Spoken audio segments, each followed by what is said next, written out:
ketika kita bertemu dengan calon pasangan kita, waktu dulu tentunya.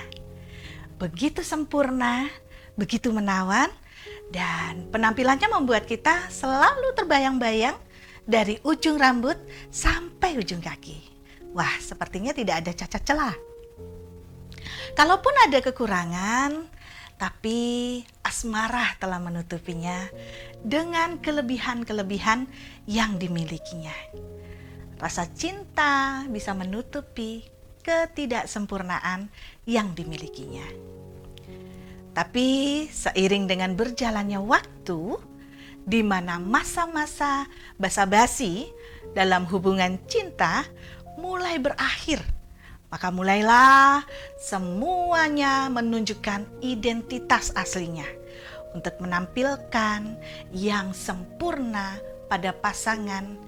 Kemudian akhirnya pelan-pelan akan berakhir dan kembali kepada kenyataan bahwa masing-masing dari pihak suami dan istri harus menunjukkan sifat aslinya, yaitu sifat-sifat kebaikannya dan tentu keburukannya juga.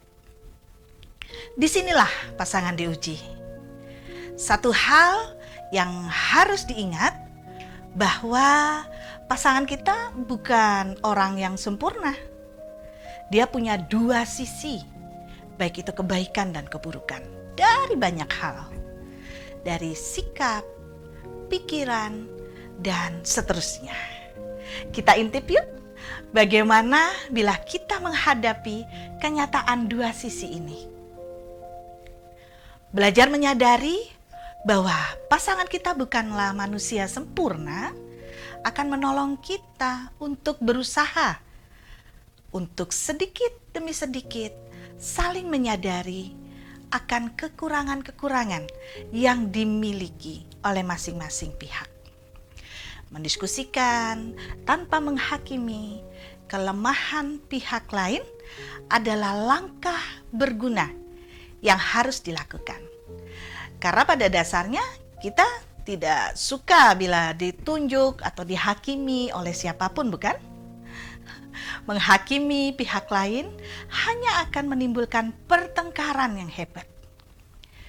Menyadari dua sisi dari manusia dalam kehidupan kita dan pasangan akan bermanfaat supaya kita tahu kenyataan bahwa pasangan kita ini bukan manusia yang sempurna. Dia sama seperti kita, yang punya kelebihan dan kekurangan. Menilai kelebihan pasangan biasanya terjadi pada awal perkenalan sampai bulan madu. Tapi menilai kekurangan-kekurangannya ketika masing-masing sudah saling mengungkapkan keasliannya. Dulu dia selalu memegang tanganku, membelai rambutku saat pacaran. Tapi saat menikah, wah dia cenderung tidak peduli, bahkan cuek. Kita pun mungkin sama. Dulu kita begitu sabar menghadapi, tapi kini kita menjadi orang yang tidak sabaran dengan pasangan kita. Lalu bagaimana ini kita menghadapi kenyataan ini? Kalau mendiskusikannya itu berhasil dalam kehidupan suami istri, tentu hal tersebut sesuatu yang sangat positif dan menjadi kebiasaan yang harus terus kita bangun. Tapi bagaimana kalau kita karena suatu hal tidak mampu untuk membicarakannya dengan gamblang? Satu hal yang ingin saya katakan, mulailah dari diri kita sendiri dalam mengubah keburukan yang kita miliki untuk kebaikan keluarga kita. Artinya perubahan-perubahan kecil harus dimulai dari kita dulu, tanpa harus menjadi hakim bagi pasangan kita. Dalam usaha-usaha meninggalkan hal-hal negatif ini, jangan sampai kita membuat daftar kesalahan pasangan kita.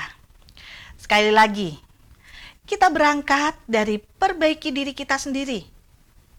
Lalu bagaimana dengan pasangan kita? Apakah kita akan menikmati keburukan-keburukannya? Tentu tidak. Kita hadir dalam pasangan dengan memberi dan pengaruh, tentunya memberi pengaruh yang baik kepada pasangan kita. Intinya sisi kebaikan yang kita miliki, kita sebarkan untuk mempengaruhi pasangan kita untuk turut melakukannya. Yang amat penting adalah bagaimana semuanya didasarkan dengan kasih sebagai cara untuk membangun pernikahan. Seperti dalam 1 Korintus 7 ayat 3 yang mengatakan, hendaklah suami memenuhi kewajibannya terhadap istrinya. Demikian pula istri terhadap suaminya.